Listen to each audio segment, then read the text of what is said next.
What are some tips for someone with no fighting experience to win in a fight? If they've got their hands down, angled slightly and sort of looking away, but keeping you in the corner of their eye, they're lining up for a sucker punch. Former bouncer, this is so true. Coincidentally, if they keep putting their hands in their pockets, they probably have a knife. Remember, there are no rules in a fight. I think the biggest problem for people with no experience is that they have no experience with inflicting harm and thus instinctively only hit symbolically. I once had to disassemble an old cupboard and I kept kicking at it and it wouldn't go down. When I realized my kicks were afraid of doing damage or hurting myself and I have to commit and go all in and try to kick through the boards, that's when I immediately got the thing collapsing.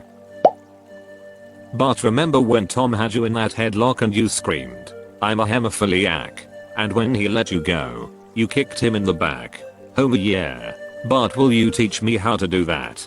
Oh sure, boy. First, you gotta shriek like a woman and keep sobbing until he turns away in disgust. That's when it's time to kick him back. And then when he's lying down on the ground. But yeah.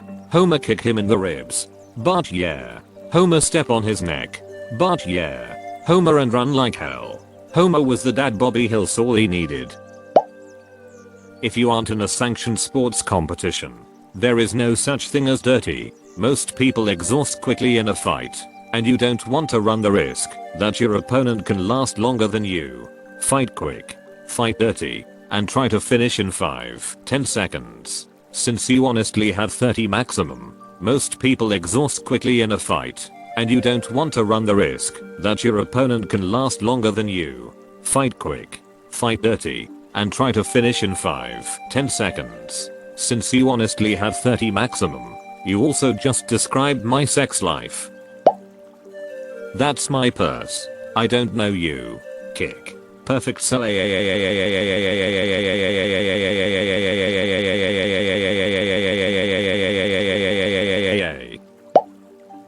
Footwork is important. Stand so that a punch won't knock you over.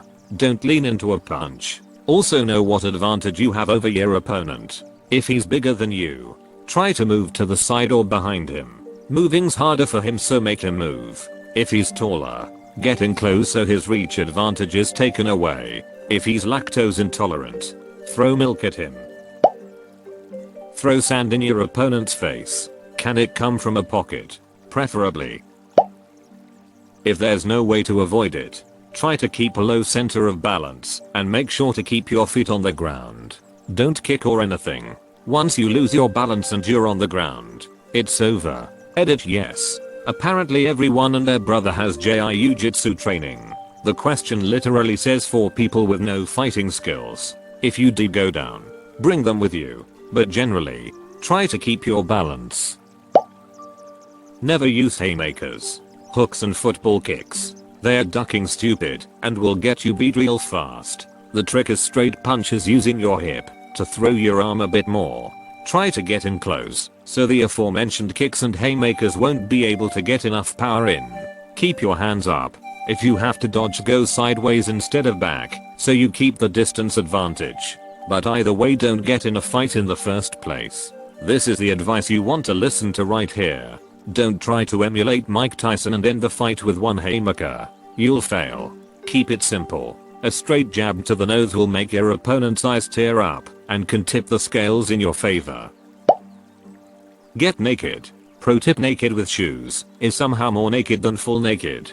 Just like I always say, you see a man walking around naked, maybe there's been an accident, or his girlfriend kicked him out or something. But you see a man naked except for his socks and shoes. That man is naked on purpose. I took a Rimka self-defense class once. The gist of the class was: 1. Avoid fights. Don't be a macho man. 2. Run away if you have to. 3. If it becomes physical, be very loud to draw attention. 4. Your goal in self-defense is to buy time to escape the area. A kick to the groin or palm strike to the nose, eyes, or chin are very effective. 3 is critical. Shout Allahu Akbar at the top of your lungs. I'm Muslim, and I'll damn well appropriate some Islamophobia to my benefit. And it'll probably give me 5 intimidation and 2 psycho power. Also, Pronounce it properly. It's not pronounced like all, but closer to Al. Same goes for Akbar. If you Akbar it, you screwed up. Closer to Akbar. You're welcome. Protect your head. Fight dirty. Protect your head. At the first chance to disengage, take it. Protect your ducking head. Get the first punch in, and keep pushing your fist after it makes contact. Protect your mother ducking head. Tuck your chin. Distract. Sucker punch. Are you really going to try and fight me with a cop car right there? Protect your goddamned head, idiot. Hands way up.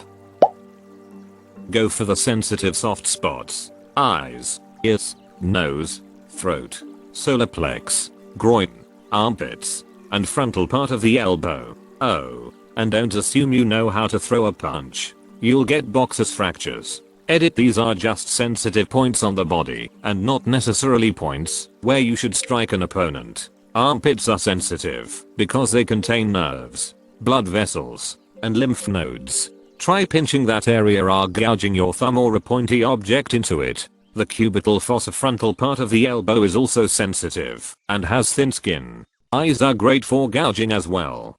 Don't assume fights are won solely by striking or grappling your opponent. Also, some of these are only something you should do when you're trying to protect your life. Don't attack someone's throat in a normal scuffle. You punch through something. If you wanna punch a guy in the stomach, you try to punch behind his stomach. If you were to aim for his stomach, you won't hit it very hard. This is good advice. Also, if you're throwing multiple punches, it's better to focus on bringing your hands back instead of forwards. You'll punch harder. The eyes are the groin of the face. Edit. How does this comment have more upvotes than I have karma? LOL. Edit. Thanks for the gold nugs, guys. Run. Being in a fight is extremely dumb and risky. It should be avoided at all costs, even if you are trained. Edit or de-escalate. Again, fighting is dumb. And I say that as a guy who has been boxing for 7 years at this point. Edit 2. Let's be more specific. You should never be trying to win a fight outside an organized sport competition. You should be trying to avoid it, and if inevitable, to disengage from it and get to safety. Voluntarily going into a fight with the intent to win is dumb and reckless. It is extremely easy to sustain or cause a lingering injury or death in combat. The kind of guy who seek fights with stranger tend to be armed or have a bunch of friends ready to curb stomp you. If you want to protect yourself, there is no quick tip. Go get actual training. I guarantee you, they will repeat this very advice too. I don't think people realize how dangerous fighting is. Most people don't know when to stop, especially in a fit of rage. All it takes is the right hit or fall to have serious lifelong damage. Happened to a kid I went to school with. Only got hit 3 times. Third one knocked him out and his head smacked the pavement. Died from brain hemorrhage. Shoot from a safe distance. Bring a gun. Bring your friends and their guns. But most importantly, bring artillery. Lots of bad advice here. He asked how you win a fight, not how you run away from a fight. That groin, nose, testicle thing is horrible advice that they don't even teach anymore. The leg of your dominant hand 6 inches back. Feet shoulder length apart. Hands held with knuckles touching your cheeks and elbows in. That's your stance. Don't lift your feet, but pivot them 45 degrees when you throw a punch, same foot as the hand you're throwing. You want to feel the entire side of your body that's throwing pivot. This is where a majority of a punch's power comes from. After each punch, return your knuckles to your cheek before throwing the next. While throwing a punch, focus on keeping your wrist straight like your forearm is a metal pole. Don't do this, your wrist is broken. Stay tight. Someone dives in for a takedown, shoot your legs back and put your weight on them. Throw elbows any and all opportunities. Edit. Guess I'll continue adding because I left a lot out. There's lots to include. You want to keep equal weight on both feet.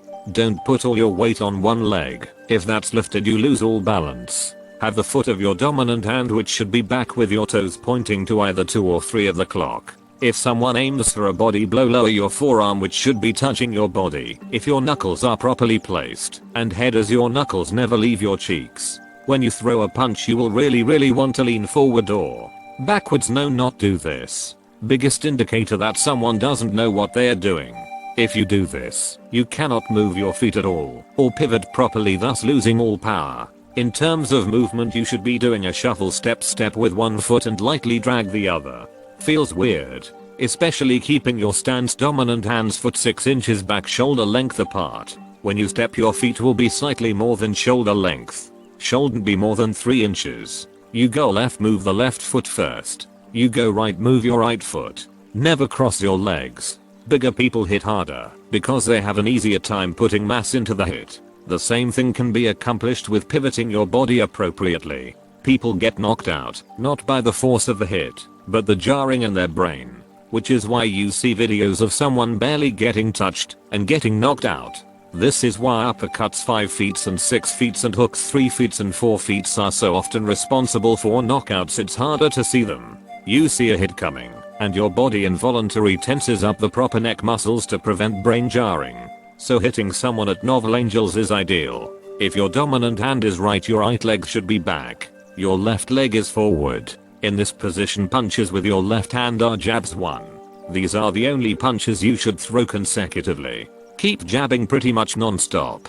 Punches with the right hand are crosses 2. These you put extra power into. You jab to set up a powerful cross. Left hook 3. Right hook 4. Left uppercut 5. Right uppercut 6. You always want to go even, odd, etc. As the knuckle touches your cheek. After throwing a punch, the other punch should already be leaving. Sweep the leg. Johnny, this really should have more upvotes. Taking out a knee with repetitive or even just one well-placed kick is much easier than landing a punch for someone with no fighting experience. It also allows you to keep your distance from the other person, along with it almost never being expected outside of trained fighters. On a side note, if they block that leg kick, you should run, because you just ducked up by fighting with a trained fighter.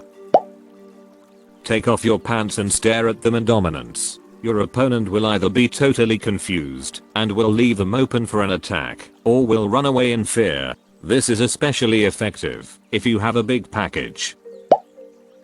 Liver is located on the right side of a person's body. Instant sit down if you hit it right. Liver shots for days. It's trickier than just being on the right side. 90% of the liver is tucked inside the rib cage floating. So if you just keep on hitting the rib, you'll just bounce the energy from the blow to the sternum. A snappy left shovel hook under the ribs, or slightly at the right backside, usually does the trick. The snap transfers the energy to the soft tissue, as opposed to push punches that only displaces the body as a whole. Think of the sharp sound a punch makes that only moves the heavy bag a little bit, or the dull sound where the bag flies in all directions. Hit first. Don't ever try to punch in self-defense. If someone is right in your face and threatening to hit you, punch them right in the jaw and stun them. Then do it again and again. If you let them hit first, you will lose. Source: prison time. No one truly wins an impromptu fight, but someone comes out more hurt or damaged than the other, especially the person with no fighting experience. So, let your mind rule the moment and refuse to engage. Remove yourself from the situation as speedily as possible. Much like war, fighting doesn't determine who was right, but who is left. Unless the fight was about who would be left standing, then the fight might decide who was right and who was left.